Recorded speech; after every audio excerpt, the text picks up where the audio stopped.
Nobody really warned you about this when you start dating again in midlife. That is a lot harder than you think. And it was a lot harder than you remember that when you was in your 20s, the whole landscape changed. Everything is different. There's dating sites. The opportunities to actually go out and meet people aren't what they used to be because everything is different. It just feels different. Largely that's because of the time that's passed from when you're single in your 20s. Your responsibilities have changed. Your definition of what you want has also changed in terms of understanding the things that you don't want and understanding the things that you do want, and perhaps recognizing those things a lot earlier than you might have done in your 20s when you probably didn't care if they were there or not. Because when you're dating in younger life, time has no priority. It's not about time and what you've got left. It's just about enjoying the moment.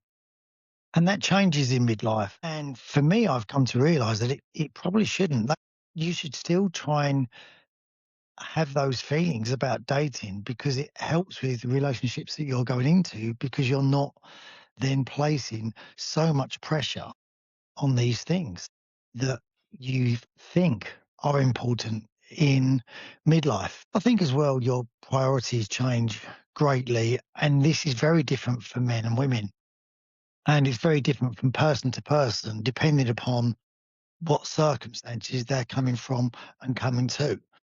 I think that if you're male and you're coming out of a marriage where you've lacked any passion or any sex in the relationship, then that will be one of your key drives probably when you come out of a relationship. And that might be perceived to other women that all that guy's looking for is he just wants to jump in bed at his first opportunity. But it may be that person just trying to find what they've lacked for so long in their relationship. And that could be the same with women. It could be that a woman's coming out of a relationship and she actually just wants someone to listen to her. She wants companionship. She wants to be understood. And it could completely not align with the other person. And that's the hard thing. The divorce rates are 50%. And that makes you think straight away, God, must be loads of single people out there, which there is. You know, there is a lot of single people out there now that are in midlife. But the thing is that within those 50% of people, it's what percentage actually applies to you. You know, what percentage is going to match up with all the things that you want. So immediately you could probably discount 25% of those straight away because they might have things that you don't want. They're just basic things. They could just be location of where they live. They could be anything to do with they might have kids. They might not be the sort of person that you normally date. They might be silly things, too short, too tall, too small, too big, whatever it may be, just not attracted to them. So slowly those percentages start whittling down, whittling down, whittling down. And then that's before you even get to the finding the percentage that you think, okay, let's start here. Let's go with this.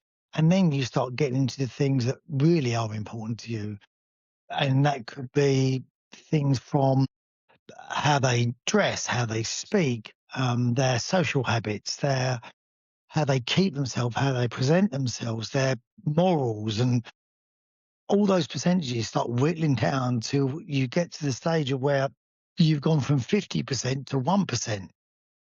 And out of that 1% as well, they've got to like you because it's a two-way thing. It's not you've got your choice of everyone and you've then got this situation where it's like, wow, I can choose who I want because those people have also got to choose you. And that's where it can be disheartening sometimes because you could think that you found the person that you want and they don't want you. And then you've got to deal with that. So, you know, dating in midlife becomes a lot harder. Your priorities change massively. And I think that will also depend again on the situation that you've come from. Because if it's a situation of where you've come out of a marriage and you're the female and you've got custody of the kids, your time is going to be a lot more precious to you. And depending upon the age of the kids, if they young kids, they need a lot more time and you're constantly dealing with them. So your time is even more precious and you don't want to give that time up, especially if it's a weekend that you've got your kids and someone says, "Hey, do you want to go on a date this weekend?" It's like, I've got my kids, and they could be opportunities that just disappear because of that. And there's nothing you can do about that. And for me, that was always the right decision to do anyway. However, it just makes the whole process so much harder. Are you willing to move? Are you willing to come out of your house? Are you willing to give up your independence? I think what surprised me most about midlife dating again was just how difficult it was to find someone that matched up with you. If you're the sort of person that's been single for a long time, the hardest part of dating again isn't meeting someone, it's protecting the peaceful life that you've already built. Because you don't want that going into chaos. You don't want drama in it, and you don't wanna go through all the other things that you've been through to before to get to that place. So it's a constant gamble and a balancing act of what do I give up without going too far so I can always get back to what I had previously again, which is a peaceful existence where I know what I'm doing, I know where I am, and I can rely on myself and the things that are around me and the support that I've got in place. Dating apps feel different the second time around. And that could be because you didn't use them the first time. For a midlife generation, some of you, if you're in your mid 30s, you might have just caught the end of when dating apps were just a normality, a normal way of meeting people. If you're in your 40s or 50s, you might have grown up in a time when they were a little bit shunned, and it was a bit on, "Are you on dating apps? She's on dating apps, he's on dating apps," because it was like you couldn't meet people. You know, it was like the last stop saloon for you to actually meet someone was like Desperado Village, you go on a dating app. Where now that's how most people meet. Young generations, they're meeting on social, on Insta, on whatever it may be. That's a way of meeting people. And the dating apps feel very different the second time around because it's a whole new ball game. There's whole new rules. It's finding a way of using them that suits you. And I've said this before, what I found when I was using it, that you had to get if you hadn't met the person within 2 weeks, it probably wasn't happening. You wanted 2 or 3 messages and then speak to the person. Because for me, I needed to hear a voice. And then I wanted to FaceTime the person because I didn't want to waste an evening of mine going to meet someone that looked nothing like what they portrayed on their profile. Now, when I actually mentioned this to my nephew that I did a podcast with a few weeks ago, he couldn't believe that. He just found it weird that I'd want to FaceTime people. Uh, and I said to him, "Well, for me, I want to know that it's a real person to start off with, and they actually look like they portrayed in these pictures, so they haven't used filters and everything else to make themselves look attractive. Then I buy into it, and then turn up and think." This is not what I wanted. Now I feel terrible because I feel shallow. And then, you know, I'm now in a situation where I'm not interested, and you're in a situation where you're going to think worse of me. So to avoid all that, I always used to FaceTime and then meet up. But that's what worked for me. You will find ways that work for you. And I'd love to hear from the audience. What ways work for you on dating apps? What things have you put in place that protect you from wasting your time and having an evening out that you just don't want to be having? Or is it a case of, you just go along sometimes and meet a new person? And that's the kind of what I adopted after those things anyway, because they're not foolproof. It just cuts down a lot of what could happen. And then there's still no guarantees and you still turn up, but at least you know what you're stepping into. And I think for me, that was a very big thing.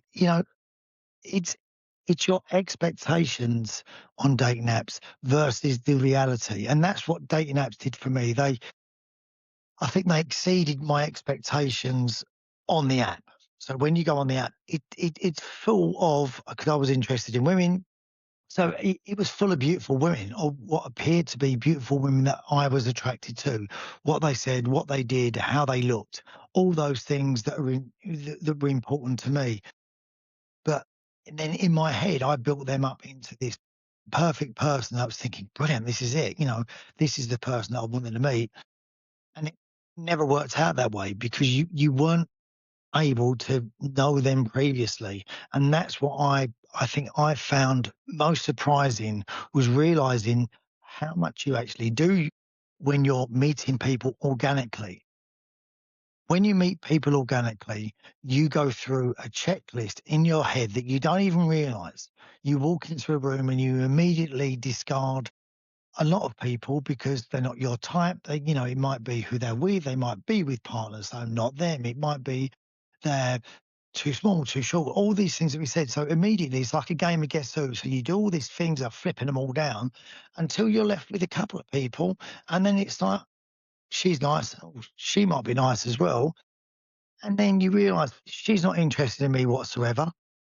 And usually it was a case of she's not interested in me whatsoever. So you end up going home and getting on with your night. Or it may be a case of one of those would be interested and then you speak to them. But straight away, you've already got common ground that you've both seen each other and that you both are attracted to each other. And that's a great place to start. And you don't get that on dating apps because you just don't know whether the other person is going to like you or you're going to like them until you actually see them. So it's really nice sometimes meeting all people organically, because it's almost nostalgic now that you actually realize how much you do when you meet people. The other issue on dating apps is the honesty on profiles. Is I think people, and I say people, we all do it. I think we like to think we're probably a bit more exciting than we are, or we're a bit more outgoing than maybe we actually are. And then you maybe over elaborate on your profiles, and also, you are competing against a lot of other people on there. There's a lot of good-looking guys on these apps as well. There's a lot of good-looking women on these apps. So, you're in a competition with all these other people, because whoever's interested in you is probably looking at another 6, 7 people at the same time. For them, it's the same game again. It's what you can offer, what you've got to bring to the table, and what's going to be attracted to them, because it's all one dimensional to begin with on a dating app. You're not getting to know a personality, you're getting to know what the person wants you to know. And that's the thing as well. They're only letting you know, the things that they're giving you. It takes a lot longer to actually get to know what they're really like. And it's also how people present themselves. They could show you the best pictures, that they're here, there, and everywhere, and they're doing this and doing that, and they could just be a complete homebody. And I think honesty on dating apps is not hard to come by, but it's difficult, because if you were blatantly honest on a date now, people are just going to swipe straight past you. And you can have the mentality of, all these people might swipe straight past me, but that's their loss. And this is true. It probably is their loss. But at the same time, you've got to get in front of someone in order to actually show them who you are. So it does become very difficult. Dating apps promise endless choice. But endless choice can actually make people really cautious, because sometimes it may seem too good to be true. And a lot of the time, it is too good to be true. So, like me, if you were single for a long time before you went into a relationship and you got very comfortable being single, and that's a great place to be, being able to be on your own. When you've been single, you've built a peaceful life for yourself. You've comfortable in your own skin. You're able to sit there on your own, in your own head, and find an inner happiness for yourself. And that's a great place to be. Especially for me, I found that, I could look around and feel that I had everything that I wanted. I had a job, I had a place to live, I had my son. I spent loads of time with him because he was living with me. So I got to do all the things I wanted. So my life was good. So the only reason I was going to let someone else into my life was that they were making my life better for me. And I think, being perfectly honest, a lot of times women came into my life and made my life better. And I think the problem was I didn't make their life better. And I think that was a big thing. And that's probably why a lot of things didn't work out on their side, because I just wasn't doing enough for them, because I was happy in what I had, and I was happy to have them in when I wanted them in there, and then I wanted them to go. And I think they got to the stage where they were like, "Well, what are you doing for me? What what are you doing? What are you bringing to the party?" And listen, sometimes you've got to be honest with yourself and turn around and say, "Yeah, I'm not really doing a lot here, am I?" But that's why they didn't work out, because my independence, I knew what I wanted, and I kind of only wanted someone there when I wanted them there, you know, and that suited me. And that was because of the age of my son growing up as well. And it does get easier when they get older. You're able to have a little bit more freedom, but your responsibility doesn't change. It moves. Your responsibility with your kids, I think, is, they need you in completely different ways, but they don't always need you there. You just need to be around sometimes, because they want you to support them and give advice. And sometimes, I've always said this about parenting. Half the job in parenting is just showing up. And sometimes that's what they want you to do for them. They just want you to show up when they need you. And you get into routines as well when you're on your own. And they're very hard to break, especially if they're nice routines and they're comfortable routines. And anyone else coming into that is obviously, they've either got to accept the routine and go with it, or they slightly upset it. And I think these are the reasons why you start to become so selective, because you know what traits of people are going to work with your life and what traits aren't going to work with your life. And you begin to recognize those very quickly. When your life becomes peaceful, you're very careful about who you let into it. We're always using the term now, red flags, which I've never been a great fan of, because I think we all, by the time you get to midlife, one person's green flag is another person's red flags. I think this is an individual thing that applies to you. So, but these things that don't suit you become clearer a lot faster, and you learn to recognize them a lot quicker. And because of that, you'll end up going through a lot of dates very quickly. And it could be really simple things. Like for me, like, it was smoking, vaping, really simple things that a lot of people do. But just for me, it was a no straight away. So that I would completely discard people because of those things. Yes, I know that, you could say, well, that's stupid, isn't it? It's just the way I am. It's probably why I'm such bloody hard work. And I was single for so long. One thing you definitely get better at with age is understanding what suits you and what you don't want. And I think we're all very similar in terms of, I don't want drama. Everyone's version of drama is completely different. Some people, without realizing, they need drama. They love the drama. They love being involved in it, and they get a kick out of it. And that's absolutely fine if you meet someone that is willing to put up with that, or is exactly the same. So you can both create your own drama for each other, and then go, we just don't like drama. And everyone else is looking, thinking, you two love drama. You survive on drama. You wouldn't survive without drama. So it's recognizing what you want and understanding what you want, and not apologizing for it. Be fussy. Why not be fussy? Everyone says, "Oh, you're too fussy sometimes. That's why you're single." No, I'm single because I'm fussy. And there's a difference. I choose to be fussy because if someone's coming into my peace, it's gonna be worth it, and they're gonna need to do the things that bring happiness to me. Otherwise, what's the point? I'm already happy. So if you're happy on your own, you don't want to be unhappy again. And you learn to spot behavior patterns very quickly. I did on dating apps. I could tell when things started to go wrong. When habits changed quickly, when you weren't getting messaged so often and there wasn't a reason for that. It's very easy to see patterns once you start establishing what they are, and that's practice. You know, the more dates you have, the more relationships you have, you get very good at a sixth sense of realizing something's not right here. I don't quite know what it is, but you know it's coming. So there's lots of times when I just had a feeling that something's not right. And it could be something really simple where you call them and they don't answer when they always answer. And it may be that you think nothing of it, but there are those times where you just go, "That's not right. I don't know what it is, and I don't know why I'm thinking that."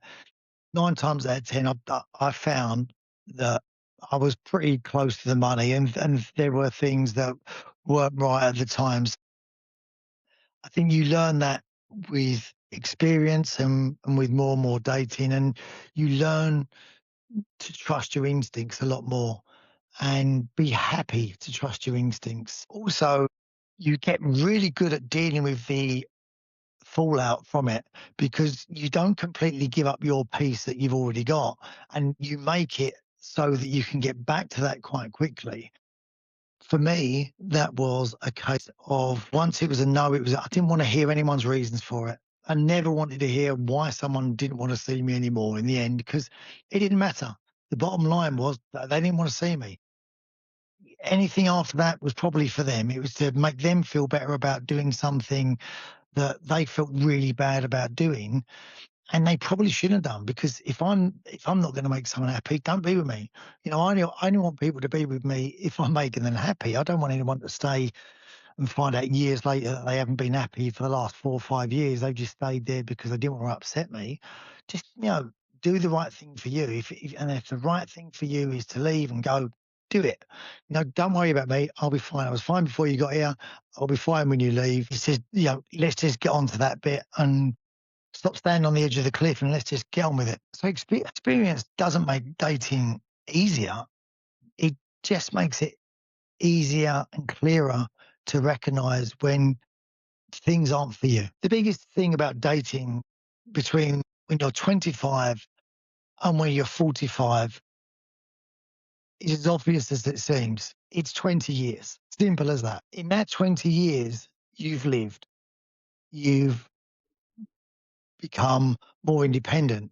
You know yourself so much better when you're 45. You're comfortable in your skin. You're not still trying to find yourself. You're not still inventing yourself. You know what your good things are. You know what your bad things are. You know what things excite you and what things turn you off. So you know so much more about yourself. And also in that 20 years, you've lived a life of maybe having kids, maybe getting married, maybe coming out of two marriages, a divorce, having arguments, living with someone, living with more than one person. All these things, that's the basic difference. You've had 20 years of life. Imagine it simply as this. What's the difference between dating when you're 5 to when you're 25? It's a ridiculous question, isn't it? We would never ask that because you go, well, when you're 5, you're a kid, and when you're 25, you're older. Same principles apply. You know, when you're 45 or 25-year-old, they're still kids. You would change places with them probably in a heartbeat a lot of the time. And that's the difference. It's the difference between dating when you're 25 and 45 is 20 years of life experience. And that's what makes it harder, sometimes better, but takes a lot more time to find what you want. Because listen, if you're already at 45 and you haven't found what you want already, it's difficult. So, it's not that easy, not just to find, but it's not that easy to sustain and keep going. At 25, you look for excitement. Later in life, you start to look for calm, and you start to look for consistency. And they're the things that matter. Don't get me wrong, guys don't change too much. Their first instinct is they want to be excited by a woman. They want to fancy a woman because they're still sexual and they still want relationship and they still want all those things that they wanted at 25, especially if they've been in a relationship where that's been completely void. So they are looking for those things. And that might be an immediate red flag, as we called it, to a woman who's 45. They might, all these guys want is sex. You know, that's all they're after. They're just coming out. They just want to jump in bed with people straight away. Usually I've found that that's an initial reaction to coming out of a relationship and then that settles down. Something men rarely admit to in dating in midlife is that they don't want to be alone. They're scared of being alone. For a lot of men, they need someone with them. They want to feel loved and they want company. And they find it hard to sit in a room on their own and just be in their own head. They need to fill every moment with something because they find it very difficult. And the conversations that I've had with friends that openly admit, you know, people who are in relationships, you know, like, they hate being on their own. They can't stand it.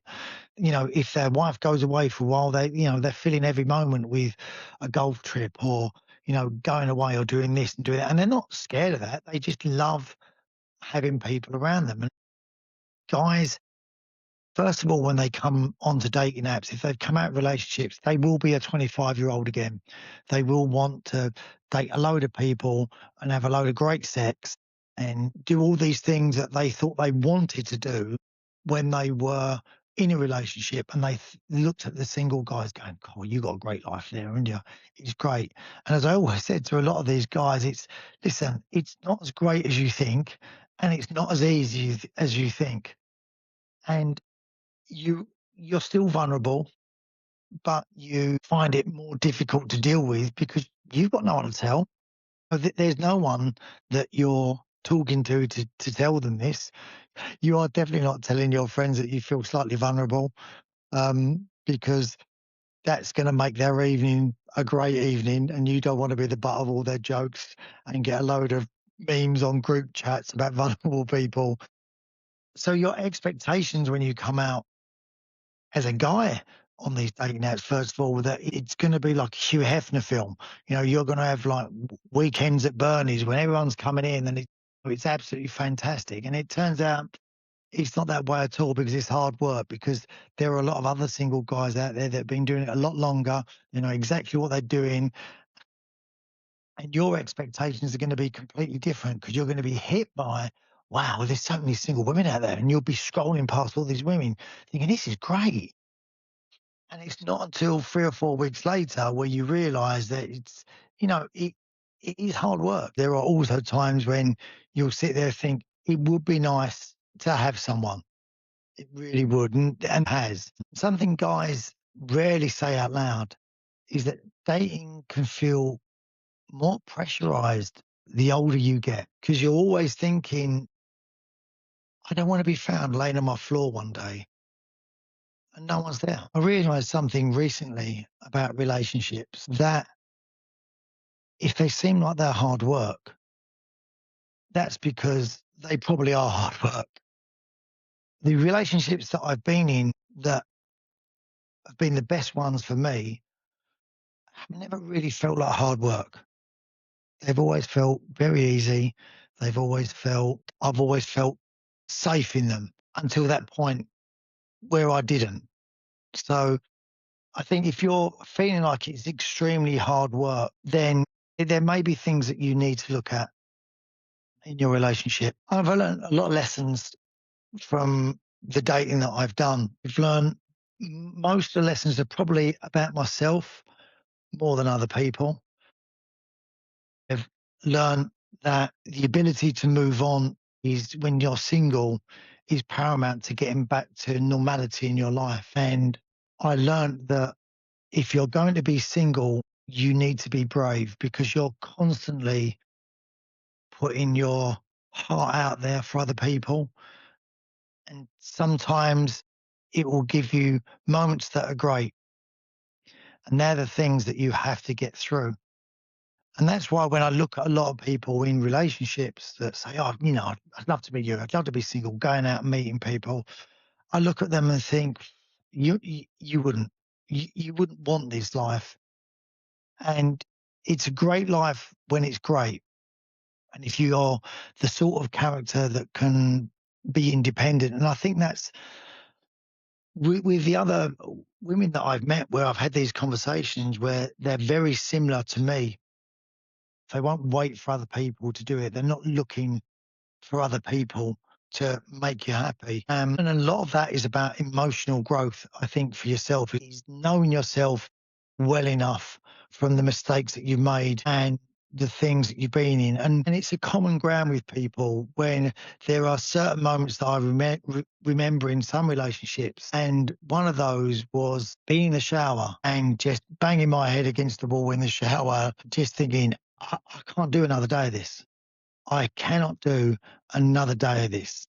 And when you're in those moments where you're that unhappy with someone, you've you're so upset with everything. You're upset mostly because you don't want to hurt the person you're with to get out of what you're in, because hurting someone else when you know you're the person, you're the cause of it, is the worst thing.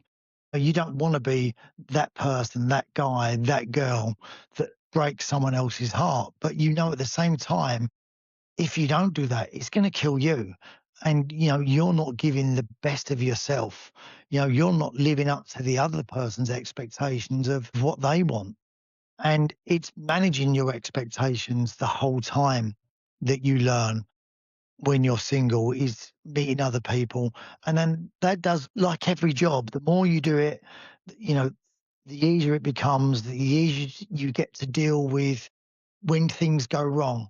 And I often find that with this, it's that, being experienced with things is about knowing what to do when things go wrong. When things are going well, everyone can do it.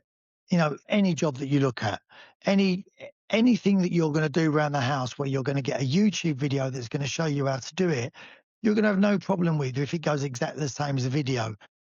It very rarely does. And then when it's all going completely bloody up the wall, it's knowing how to get out of that mess. And that's what a lot of dating brings, is that, you learn to spot when things are going wrong, and better, you learn how to deal with it quickly. The older you get, the more you realize that the right relationship should feel calm, and it should not feel chaotic, and it shouldn't be too much hard work. And I'm at an age now where I've done a lot of dating. It's, I've dated through apps. I've done reality TV and met someone. I've met people organically. I've met people through friends. I've probably done every single way of dating that you can do. So the amount of experience that I've got with short-term relationships is a lot. So I know how to navigate the relationships to begin with, and know where they're going right, where they're going wrong for me. And I think that's the thing. Like, these things that I share with you, they're for me. And if they help someone else, then fantastic. But you might completely disagree with them, and that's good as well, because if you're completely disagreeing with it, that means you know what's for you. And that's a good place to be as well. And it's what all men do, and women as well, is that when you're single, you all have that moments when you go to your bed and you sit in your bed and you just think, how hard can it be to meet someone? There's millions and millions of people here. There must be one person that fits with me, that, I can make work, or we can make work, and enjoys the same things as me. And they're the things that men do as well as women, but probably don't say out loud. So I'm curious about this. Is dating harder than it is before, or was before? Or is that just me? Are you finding this? Are you finding that the dating pool is a drop of water, and finding that drop of water is incredibly difficult? Are dating apps helping, or are they hurting relationships even more? Without dating apps, would you be meeting anyone anyway? And if you're meeting people already, you're not going to need the dating apps. So if you're on the dating apps, share your experience with me of how you're finding it. And it's not about other people. I want to know how you're finding it for you. How does it work for you? We all know that on dating apps, people will lie about their age, lie about their height, lie about their looks and disguise whatever it may be. But that's about them. So how does it work for you? How are you finding dating apps for you, and how are you meeting people working for you, and what things aren't working for you? Because I'm curious about what people think. Have dating apps made relationships and meeting people easier or harder? Thank you for joining Fifth Challenge and Grace today. I really hope you enjoyed the episode. Make sure you subscribe, make sure you follow, and I'll see you soon.